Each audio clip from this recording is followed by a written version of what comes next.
आज माझा भाऊच नाही राहिला तर उगाच सुंचून का काढावं कोणाबद्दल? सुप्रिया सुळेंचं वक्तव्य.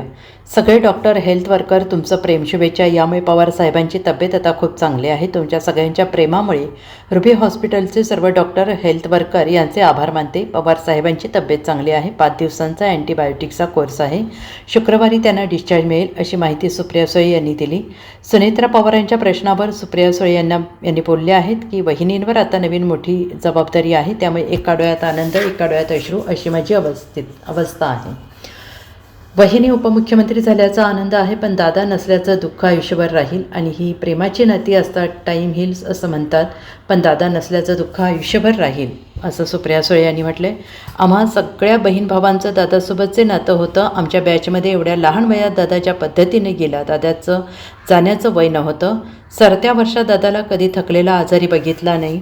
आज दादा आपल्यात नाही हे खरं वाटत नाही असं सुप्रिया सुळे यांनी म्हटलं आहे. विमान अपघाताच्या चौकशीबद्दल बोलल्या. मुख्यमंत्र्यांचं स्टेटमेंट आहे, सविस्तर चौकशी होईल तसंही त्यांनी म्हटलं आहे. रोहितची अस्वस्थता साहजिक आहे. मुलांना असं वाटतं त्यांना अनेक प्रश्नांची उत्तरं सापडत नाहीत. रोहितने जे प्रश्न मांडलेत असे अनेक प्रश्न त्याच्या मनात आहेत. त्याने त्याची भावना पारदर्शकपणे मांडली. मुख्यमंत्र्यांचं स्टेटमेंट आहे, पारदर्शकपणे चौकशी होईल. आपण त्याची वाट पाहू. अजितदा 12 तारखेला विलिनीकरणाची घोषणा करणार होते असं शरद पवार यांनी म्हटले. त्या प्रश्नावर सुप्रिया सुळे यांनी उत्तर दिले, या गोष्टी आयुष्यात होत असतात. आज दादा नाहीत, मला काही उणी काढायची नाहीत. तो माझा मोठा भाऊ होता, माझा दादा होता. माझ्या दादामध्ये आणि माझ्यात जी काही चर्चा झाली, आज माझा भाऊ जिथे असेल तिथे त्याला माहीत आहे. दादाच्या इच्छेने, आशीर्वादाने पुढे काय होतं हे पाहू असं सुप्रिया सुळे यांनी उत्तर दिलं आहे. कशामध्ये येईल असा थेट सवाल सुनील तटकरे यांनी विचारला. त्यांचं म्हणणं की विलिनीकरण होणार होतं, तर मग कुठल्या पक्षाचं कुठे? आणि तुम्ही एनडीए जॉईन करणार होते का? ही लोकशाही आहे, प्रत्येकाला बोलायचा अधिकार आहे.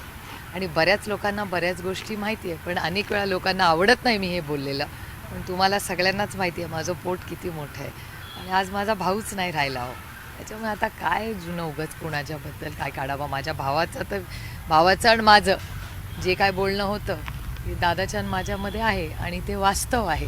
ते बऱ्याच लोकांना माहिती. ते बोलणं आता पुढं ताई चालू राहील म्हणजे पार्थ पवार बघूया ना. अहो, माझा भाऊ जाऊन आता 15 दिवस पण नाही झाले. आम्हाला त्या शॉक मधून बाहेर तर येऊ. ताई तुम्ही म्हणताय तुम्ही शॉक मधनं बाहेर अजून आलेले नाही. दादाच्या गेल्या त्याच दिवशी यांनी विलिनीकरणाची चर्चा सुरू केली होती. तुमच्या हे पक्षात बघा, ही लोकशाही आहे, त्यांना बोलायचा पूर्ण अधिकार आहे. रोहित पवार म्हणताय की एक पूर्व विदर्भातला नेता काही फाईल घेऊन थांबलेला होता, त्याच्यामुळे त्यांना कारणी न जाता विमानानं जावं लागलं. तो एक मोठा संशय ते व्यक्त करतायत. त्याची तुमच्याकडे काही माहिती आहे का? नाही, मला त्याची माहिती नाही, पण मी माहिती जरूर घेऊन तुम्हाला सांगेन. Bureau report, SBN Marathi, Pune.